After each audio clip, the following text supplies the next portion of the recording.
बिस्मिल्लाहिर्रहमानिर्रहीम अस्सलाम वालेकुम रहमतुल्लाह। पीटीआई ने जहां पर एक तरफ पूरे मुल्क के अंदर 2 दिसंबर को मंगल वाले दिन पूरे मुल्क में इनकलाब की कॉल दे दी है, एहतजाज की और प्रोटेस्ट की कॉल दे दी है कि मंगल वाले दिन इमरान खान से मुलाकात करवाई जाए, मीटिंग करवाई जाए और फिर ये सिलसिला इसी तरह से चलता रहे।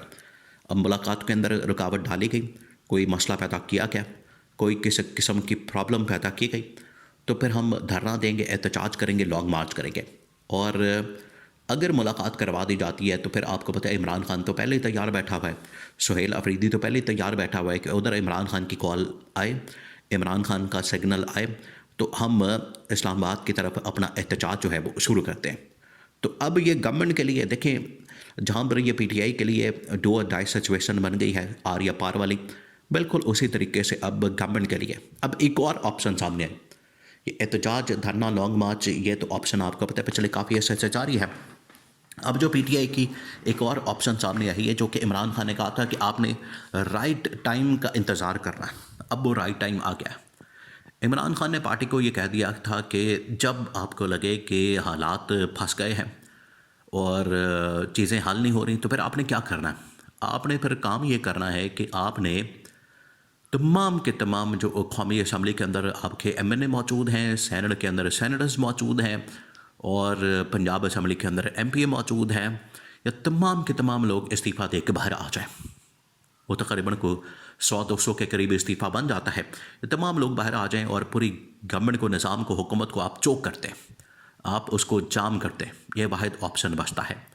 अब ये ऑप्शन कहाँ से आया, इसके ऊपर अमल दरामद होता है तो किस तरीके से ये कारगर साबित होगा और इमरान खान के हक़ में कैसे आएगा और यहाँ से इमरान खान की रिहाई। देखिए, इस वक्त जो इमरान खान के ख़िलाफ़ निज़ाम काम कर रहा है, अब आपको पता है ये आज से कुछ दिन पहले 28 नवंबर को संडे वाले दिन जब ज़िमनी इंतखाब हुआ, वो ज़िमनी इंतखाब किस वजह से हुआ आपने सोचा?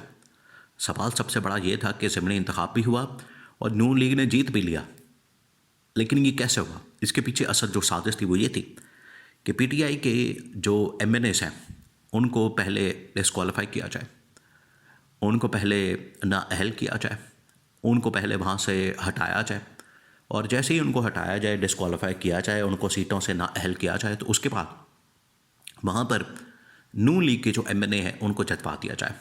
अब क्योंकि हुकूमती रियासती मशीनरी इस वक्त मुकम्मल तौर पर नून लीग के कंट्रोल में है और ये ख्वाहिश करते हैं, फरमाइश करते हैं, तो बाद में इनकी जो ख्वाहिश है उसको पूरा कर दिया जाता है, बाद में इनकी जो फरमाइश होती है उसको पूरा कर दिया जाता है। तो ये जो ज़िमनी इंतखाब हुआ, आप देखें इनको 6 और तकरीबन बाकी आगे 7 के करीब एमपीए और 6 सीटें एमएनए की मिल गई। अब ये सिलसिला यहाँ नहीं रुकने वाला। ये पीटीआई को पैगाम गया पहला कि अगर हम 6 एमएनए आपके तोड़ के, डिस्क्वालीफाई करके, वहाँ से डी-सीट करके वहाँ पर अपने बंदे हम लगा सकते हैं, जितवा सकते हैं, तो ये 6 की बजाय 60 भी हो सकते हैं।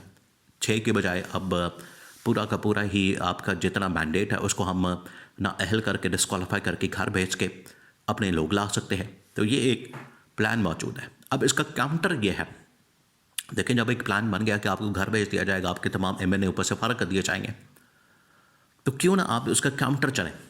जो काउंटर इस वक्त इमरान खान के पास कार्ड मौजूद है, पीटीआई के पास, वो ये है कि इससे पहले हमें ये डिस्क्वालीफाई करें, हमें जो तकरीबन हमारी 90 के करीब सीटें हैं उसमें से 6 और निकाल दी, 80 के करीब रह गई हैं, तो हम यकमुश्त तमाम के तमाम जो एमएनए, तमाम के तमाम जो सेनेटर, तमाम के तमाम जो एमपीए, वो हम यकमुश्त तमाम के तमाम मुश्तरका तौर पर इस्तीफ़ा अपना इलेक्शन कमीशन पाकिस्तान को भिजवा दें, मुतल्लका जो स्पीकर हैं उनको भिजवा दें, ताकि ये सिलसिला ही ख़त्म किया जाए ब्लैकमेलिंग का। असल में इसी के अंदर तो ब्लैकमेलिंग है।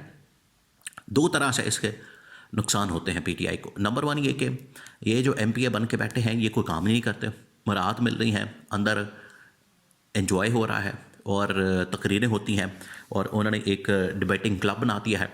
तो डिबेटिंग क्लब के अंदर कुछ भी नहीं होता, काम धंधा होता कोई नहीं, एहतजाज के लिए निकलना कोई नहीं, आपने इनकलाब के लिए आना कोई नहीं। तो जब ये कुछ नहीं होना तो वहाँ पर बैठने का फ़ायदा क्या। नंबर 2, जब ये ख़ुद बैठे होंगे तो इसके ज़रिए से ब्लैकमेल होते हैं, पीटीआई को ब्लैकमेल किया जाता है कि आपके इतने बंदे निकाल देंगे, डिस्क्वालीफाई कर देंगे। तो इमरान खान का और पीटीआई का ये इस वक्त मौक़िफ़ है, ये एक स्टांस मौजूद है। देखिए इमरान खान ने क्या था कि आपने इन इंतखाबात के अंदर ज़िमनी के अंदर आपने पार्टिसिपेट नहीं करना, उसमें शिरकत नहीं करनी, हिस्सा नहीं लेना और इसका मुकम्मल बायकॉट करना, क्योंकि अगर आप बायकॉट करेंगे तभी आप इनकी जो साजिश है उसको बेनकाब कर सकेंगे, वरना आप हिस्सा लेके तो इस साजिश को लेजिटिमाइज़ कर देंगे। इमरान खान का मौक़िफ़ देखें सही साबित हुआ, जिसकी वजह से नवाज शरीफ आज ये ताना देता है कि ये किस किस्म का बायकॉट आपने किया, बायकॉट करना था तो सही करना था।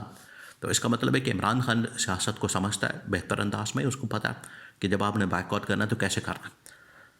तो अब अगर आपने MPA बन के भी, MNA बन के भी कोई फ़ायदा नहीं हासिल करना, आपके हक़ में कोई बात नहीं होनी, उल्टा आपको दबाया जाए, आपको ब्लैकमेल किया जाए, तो उससे बेहतर है कि आप इस्तीफ़ा दे के बाहर आ जाए।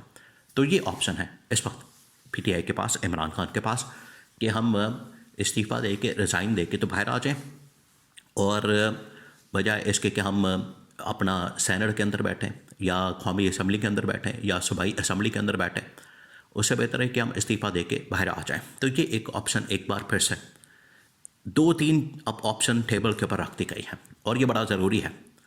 ये अगर आप नहीं करेंगे PTI वाले, तो फिर आप मज़ीद मार खाने के लिए तैयार हो जाएंगे, क्योंकि आगे 5 साल का एक लंबा अरसा शुरू होने वाला और ये स्टार्टिंग पॉइंट। अब आपकी स्ट्रगल एफर्ट, अब यही वो टाइम है कि अब आपकी स्ट्रगल एफर्ट काम आ सकती है। करेंगे ठीक है, नहीं करेंगे तो फिर सियासी तौर पर आपका वजूद ख़त्म हो जाएगा।